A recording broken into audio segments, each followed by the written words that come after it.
So if you aren't aware, 3.18 is going to be about the same balance and meta-wise as 3.17. They are doing absolutely no balance changes. For some this is going to be good, for some it's going to be bad, but the truth of the matter is that means that the meta towards the end of 3.17 is going to be the exact same meta in 3.18, save for a few small little things. Now, I'm sure there's quite a few of you out there that aren't really too familiar with what happened in 3.17 because you were either busy being maidenless or maybe you were busy sacrificing your life to an MMO, but either way, I'm going to tell you what I think are going to be the best builds going into 3.17. Now, every league, our boy Tai Killer gives out his list of what he thinks is going to be the absolute top builds, and as you can see, it hasn't changed pretty much at all. So we're going to go through the builds that I am familiar with on this list, give you an idea of why you would want to choose these builds, maybe why you wouldn't want to choose these builds, some of the things that they're going to be capable of, and just kind of give you a basic feel for what these builds do. Now, there's going to be a lot of information in this video, so make sure that you go check out the timestamps and chapters down below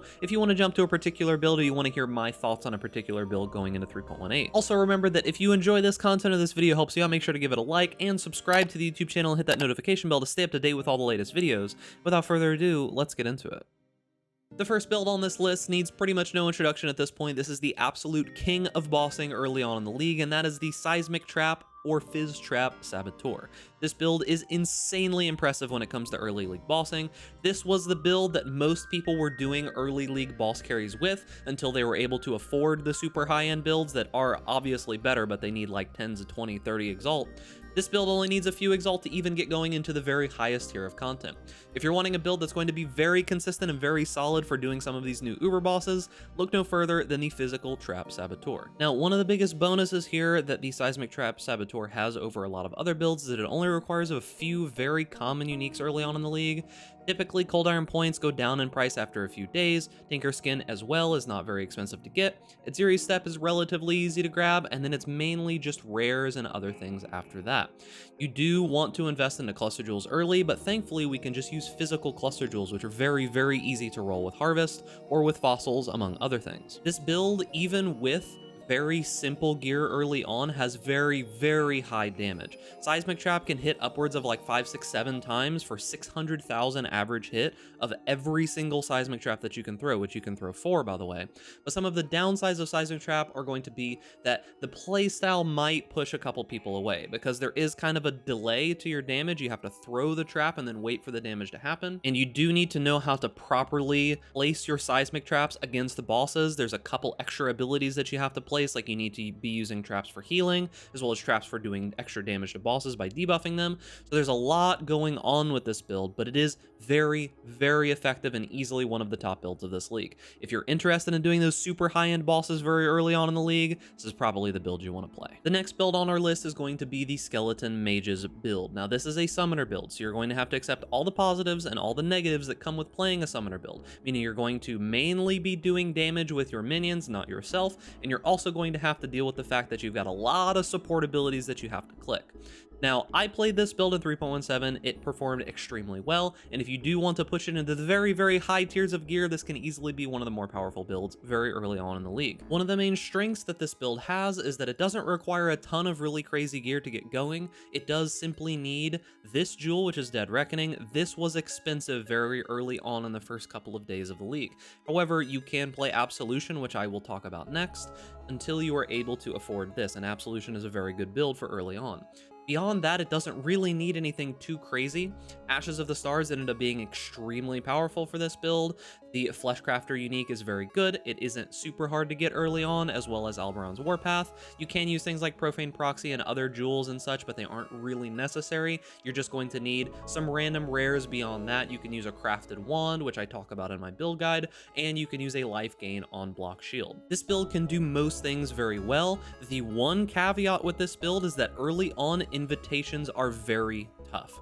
Until you invest in a big wand, invest in like a good minion helmet, among other things, the invitations are really going to give you some problems. Normal bosses, map bosses, high-end maps, map farming, that kind of thing, simulacrums, up to a point, as well as like delirium mirrors and things like that, ritual farming, are all very good with this build, but the invitations, you're going to struggle until you get some really good gear. So do keep that in mind. That is the one big limitation of this build. Now, as I said previously during the Summon Skeleton Mages, the Absolution build when it comes to early campaign as well as early mapping is one of the absolute smoothest summoning characters I have ever played in my entire life.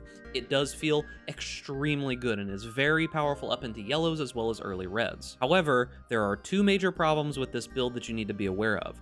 One, it does require some pretty heavy gear to get into high tier reds as well as into bossing. It can do it, but you're going to need to start scaling things like Doriani's Prototype as well as Melding of the Flesh, getting a lot of negative lightning resist to be able to do this build properly, as well as specific specters, among other things. This will get you all the way into red maps very comfortably, but you need to understand that if you want to push this build further and you don't want to transition into something like Skeleton Mages, you really are going to have to know what you're doing with minus max resist stacking. Beyond this, the other big negative of this build is the fact that the playstyle is a little weird, specifically on bosses. You can get into situations where when you are on bosses and you're trying to proc the Absolution Sentinels, they will just absolutely fail to proc and there's nothing that you can do about it, unfortunately. Sometimes the boys just don't want to come out to play. And when they don't, the boss is going to beat you in the face and there's really nothing that you can do about it. It's kind of frustrating, and it was one of the main things that pushed me away from League starting as Absolution, besides the fact of playing it up until the point where I could transition into Skeleton Mages. It's perfectly fine until then, but going beyond that does feel a little bad. But as I said, this is a build with a very high ceiling. You can invest a lot of money into it, and it does become an amazing boss killer later on, but be aware of those shortcomings. And once again, it's a summoner playstyle, and it's a summoner playstyle where you are locked in place because most likely you're going to have to use Spell Echo on your main ability. So keep all of that in mind. The next build on the list is going to be the Explosive Arrow Ballista build. Now, this build is very good for doing a varied amount of content, meaning that it's going to be good at both bossing, as well as mapping, as well as invitations, and everything in between. It is probably the best build when it comes to just all over getting everything done and being able to invest a decent amount of money into it, and just having a pretty solid league start and then maybe transitioning into a more specialized build afterwards.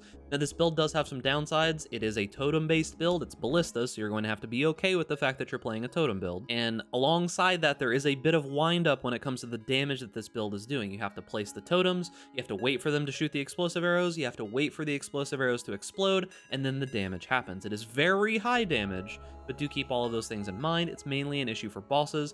You got to place the totems down and then run around and dodge. If you're okay with that, it's going to be a fun build. However, there are a lot of pitfalls in this build, so make sure that you go and watch a guide and you really absorb the information that comes out of it. Look at things like tunas or palstrons or the video that Zizarin made if you're doing hardcore. You really need to make sure that you're not making any of these mistakes, because if you do, the build is just going to fall apart and you won't have a good time. And as I said previously, good for softcore as well as hardcore, just play different ascendancies. When it comes to cost of this build, the items for it are not that expensive. Deity and Dawn shouldn't be too bad. You can just get a +1/+2 bow early on in the league. These aren't super hard to craft. Most of the guides that I listed have information on how to craft lower versions of these bows and everything else. It's very, very straightforward, not too bad at all. The rest of the gear is not that bad either, mostly rares. The next build on our list is going to be Poisonous Concoction. This can be played as an occultist or a pathfinder. I highly recommend at this point that you play the pathfinder. You're just going to have a better overall experience, in my opinion. If you are a very experienced player and you're looking to make an occultist later on that you're going to transition into some high tier occultist build, you can play the Poisonous Concoction occultist, but everyone else should steer away from it, in my opinion. This is easily one of the fastest early mappers that you're going to get, with no super large gear requirements, no crazy things going on like with Corrupting Fever, which we'll see later. It requires some relatively basic gear. It can scale relatively well, and one of the major positives of this build is that you can transition it into one of the later game bow builds if that's something that you would like to do. Because you are the ranger, you'll be able to transition into like a Deadeye or a Raider or something like that later on. Now, do keep in mind that while this build is very cheap early on, if you want to push it into being able to do bosses and such, if you are a Pathfinder, it will require some investment. And you are playing the poison playstyle, which means that you're going to need to manage Plaguebearer as well as your other abilities, which can be a little weird for some people. It's something that I would probably just toss on Plaguebearer on a random character and see if you're okay with that playstyle before you go in and try this one. Now, Spectral Helix is going to be the next build on the list. This build can get a little janky if I'm going to be honest with you. And if you don't have the MTX, you basically can't see your attack, so it's a little bit pay to win. Just want to be upfront with those couple of things. This build feels very weird to play. It is extremely powerful and can be played in a wide variety of ways. You can play this as like a physical impale build if you want to transition into like a steal skill later. You can play this as an assassin if you want to go like for some big poison memes. You can do this as like a Deadeye or one of the ranger type characters if you want to go big elemental and then transition into a bow build later. You can play it as a berserker even if you want to transition into lightning strike. There's so many different ways that you can play this build. It's kind of insane. Spectral Helix is just a very highly effective ability. It just feels really, really weird. Now, as I said before, there are a ton of ways to play this build. There's no point going into any specifics on any of these. I suggest that you look at the different varieties that you want. I'll tell you a little bit about each specific one and what I think that you can do with it. The idea here is that you can either go like a Crystallized Omniscience build that's going to be mainly a Deadeye. This is going to be something that is going to be mainly focused on being elemental damage. Now, Crystallized Omniscience might be expensive early on. It's something that you transition into later, but it's going to be very powerful later on. As for something that's going to be very, very cheap early on, the Assassin, using just Ungul's Wasp Nest and the biggest keystone that we've pretty much ever gotten, which is Perfect Agony, for just randomly making a build super powerful, is going to carry this build into the early, mid-game, late game pretty easily with almost no gear.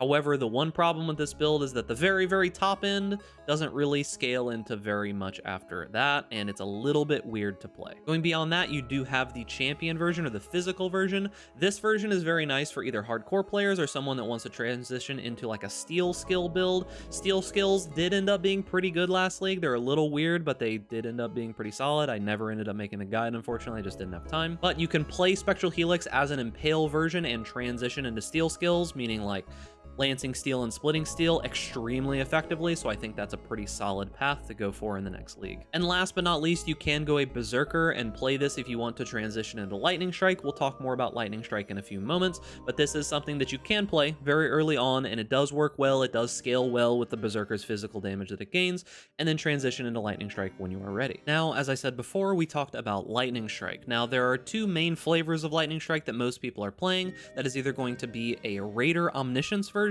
or a Berserker version. Now, the Berserker version was a little bit more popular towards the beginning of the league. People like Kobe had been talking about this build. The Raider version ended up scaling Crystallized Omniscience extremely well and ended up being extremely powerful.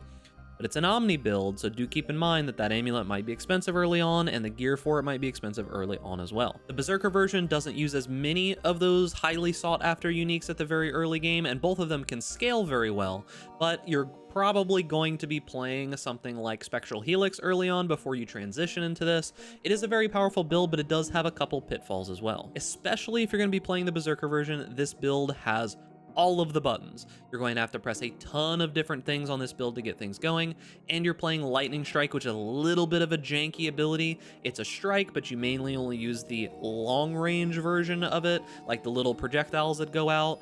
You have to worry about it like getting stuck on things, like little tiny pebbles on the ground can stop the projectiles from moving. There's all kinds of issues with this ability, but that being said, it's extremely good for clearing and very good for bossing once you invest money into it. Just an overall very solid character if you're looking for something a little different. And then we have Righteous Fire. This is going to be a build that is very, very good for players who either have like wrist or hand problems, maybe you are disabled in some way and you have issues pressing buttons very quickly or moving around very effectively. This is going to be a build that's absolutely perfect for you. If you like the lazy playstyle, this is one of the best ones. Now, this build is absolutely excellent for map clearing. It's very comfortable on map bosses. However, this isn't going to be one of those big bossing builds. This is going to be a build that you're mainly focused on just doing some higher end map content, and it can do some of the higher end bosses like the pinnacle bosses, but it's not going to be very fast. You're going to cap out at a few million DPS, so just do keep that in mind. The addition of Fire Trap is pretty solid in this build, so that is a big positive for it, but do keep in mind the damage isn't going to be the absolute best, but it is very extremely comfortable. This is probably going to be my league starter because I'm going to transition this into another Inquisitor later, which I'll make a particular video about my league starter, which you definitely should not follow yourself. But yeah, we'll talk about that when the time comes. Now, on the flip side of this being a very easy build, do keep in mind that if you don't enjoy very easy builds and you like some interaction in your mechanics of your build, this is definitely not going to be one that you like to play. So do keep that in mind. When it comes to gear, one of the biggest things that benefited this this build is going to be the Legacy of Fury. This is going to give some pretty nice clear to the actual build. 36% chance when you kill a scorched enemy to burn each surrounding enemy for 4 seconds, dealing 8% of the killed enemy's life as fire damage per second. Kind of like an explodey, ignite, proliferate kind of thing, and it makes it so that nearby enemies to you are just scorched. These boots are very, very powerful for this build, probably will be a bit contested early on, but makes the build substantially better in the early game, and even in the late game as well. And then next on the list that we've got is the Cold Dot Occultist. I was always a fan of Creeping Frost in particular back in the day, but unfortunately I never really liked the multi-ability style of this, where you're playing like Vortex and Creeping Frost and Cold Snap and everything all together. Not really my particular cup of tea, but this build has made some pretty substantial changes in like its method of trying to stay alive in recent time, where this is probably one of the tankier builds that you can get out there. However, this is not one of those builds where you're ever going to get large amounts of damage. You're going to be capped at a few million DPS pretty much no matter what you do. You can pump as much gear and as much currency as you want into this, but you're really not ever going to get beyond that. However, that being said, this build is extremely safe. It has two main reasons for that. It's got excellent effective health pool and recovery, as well as slowing enemies down substantially, including bosses. It cannot be like overstated how important that slowing down enemies can be for newer players or people who have issues with boss fights. This is not going to kill the boss super quickly, but it's going to make the boss move so slow that you can see all of his abilities, be able to react to things a little bit better, and kind of be like a good training build for learning how to do these higher end bosses. This build is very easy to gear early on, however, it quickly devolves into absolute mind-numbing madness with like low life, among all kinds of other crazy things, so do be aware. You can get pretty far on the basic gear, but as soon as you have to start switching into like CI or low life or anything else having to do with armor stacking, all of that, it does get more complicated. Make sure that you go and check out a guide for it. Our next build on the list is going to be Corrupting Fever of two varieties. You've got the Wander version, which is a champion, and you've got the Bow version, which is a gladiator. Honestly, I think that the champion version is probably going to be a little bit better for a league start scenario, just because you can scale it a little easier. Do keep in mind this build needs some very specific, difficult to acquire items that you're going to need to know what you're doing if you're going to be playing this build. I cannot state this enough, this build is absolutely amazing for early map clear, one of the best, but don't play it if you're a new player, and don't play it if you don't know how to scale a character early on with gear and get a hold of some basic currency at the beginning of a league, because you will not have a lot of fun. Now, as stated, this is probably one of the best, if not the best clear build for very, very early on in the league, but do be aware, I'm not going to go much deeper into this. You can go check out either Rue's build if you're interested in the champion version, or you can check out the one by Grimro if you're interested in the gladiator version.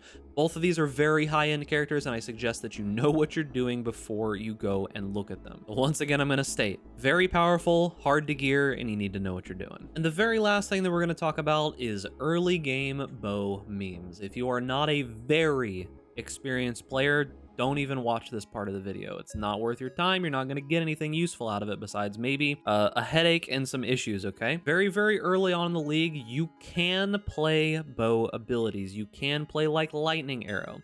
It does work. However, you need to know exactly what you're doing. You need to be okay with the fact that you're going to be stuck in low tier maps for basically ever. The first couple of days, you're just going to be farming like tier 8 maps or something like that.